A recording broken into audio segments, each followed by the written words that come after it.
खबर क्या है? पिछले 10-12 वर्षों से हम लोगों ने देखा है कि जिस राज्य में भी चुनाव होता है, मोदी जी और अमित शाह को वही राज्य दिखाई देता है। अब अगले 6 महीने तक अचानक से गुजरात के इन 2 नेताओं को बिहार की चिंता सताने लगेगी। बिहार की गौरवशाली अतीत की वो चर्चा करने लगेंगे।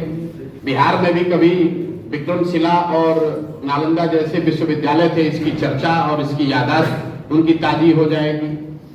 बिहार के बच्चों, बिहार की गरीबी कैसे दूर होगी ये पता अभी उनको चलेगा। अगले 6 महीने तक जितनी भी सरकारी योजनाओं का बटन दबाया जाएगा, उसका केंद्र भी बिहार बनाया जाएगा। जो योजना पहले से चल रही है, हर 3 महीने पे किसानों को स्वनिधि का पैसा भेजा जाता है, वो बटन दबाने के लिए मोदी जी बिहार में ही आकर दबाएंगे। तो ये कोई नई बात नहीं है। लेकिन नवंबर के बाद ये दोनों लोगों को फिर बिहार कभी अगले 6 महीने तक 6 साल तक दिखेगा नहीं, क्योंकि तब तो बिहार उनके लिए सिर्फ मजदूर का सप्लाई केंद्र है। अच्छा तो तब होता जब अमित शाह जी आ रहे हैं और वो घोषणा कर दें कि अगले 2 साल, 4 साल, 5 साल में बिहार से मजदूरों का पलायन, जो गुजरात के फैक्ट्रियों में, मोरबी में, सूरत में जो लड़के इस गर्मी में 12-15 हजार रुपए में नौकरी मजदूरी कर रहे हैं और गुजराती लोग उन फैक्ट्रियों के मालिक हैं, अमित शाह जी ये घोषणा कर दें कि उन लोगों के, उन बच्चों को भी जो गुजरात के मजदूरों को मजदूरी मिल रही है, उतनी मजदूरी तो कम से कम बिहार के बच्चों को दिलवाओ। ये बात यहां बिहार में कभी चर्चा नहीं होती है।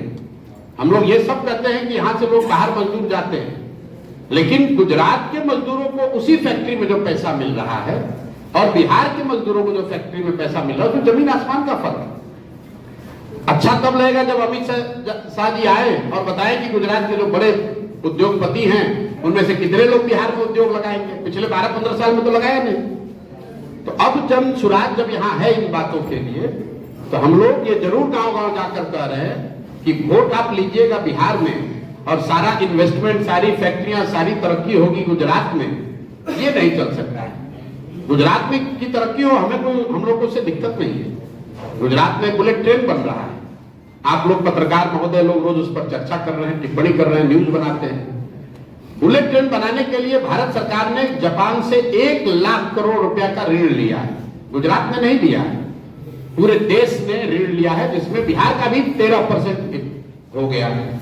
अगर 1 लाख करोड़ रुपया भारत सरकार ने ऋण लिया तो 13,000 करोड़ रुपया बिहार के लोगों पर भी वो कर्ज हो गया। वहां पर बुलेट ट्रेन बन रहा है। अहमदाबाद से बॉम्बे तक जाने के लिए सैकड़ों विकल्प है। वहां फ्लाइट है, पहले से ट्रेन है, सड़क है, लेकिन वहां पर बुलेट ट्रेन बन रहा है। इतना पैसा लगाकर क्यों? ताकि वहां तरक्की आए, लोगों को और सुविधा मिले भाई, हम लोग को दिक्कत नहीं। लेकिन कम से कम हम, अगर गुजरात के लोगों के लिए बुलेट ट्रेन मिलेगा तो बिहार के लोगों के लिए पैसेंजर ट्रेन तो होना चाहिए। यहाँ के लोग तो पैसेंजर ट्रेन के लिए मारामारी कर रहे हैं। हम लोग 40 MP जिताकर भेजे हैं, गुजरात से 26 MP गए। तो ये बात तो बिहार के लोगों को समझना होगा ना कि वोट अगर हमारा है तो कुछ अधिकार तो हम लोग का होना चाहिए। सिर्फ गुजरात के लोगों का ही तरक्की क्यों होगा? और गुजरात के लोगों के तरक्की के नाम पर कितने दिन तक बिहार के लोग वोट देते रहेंगे?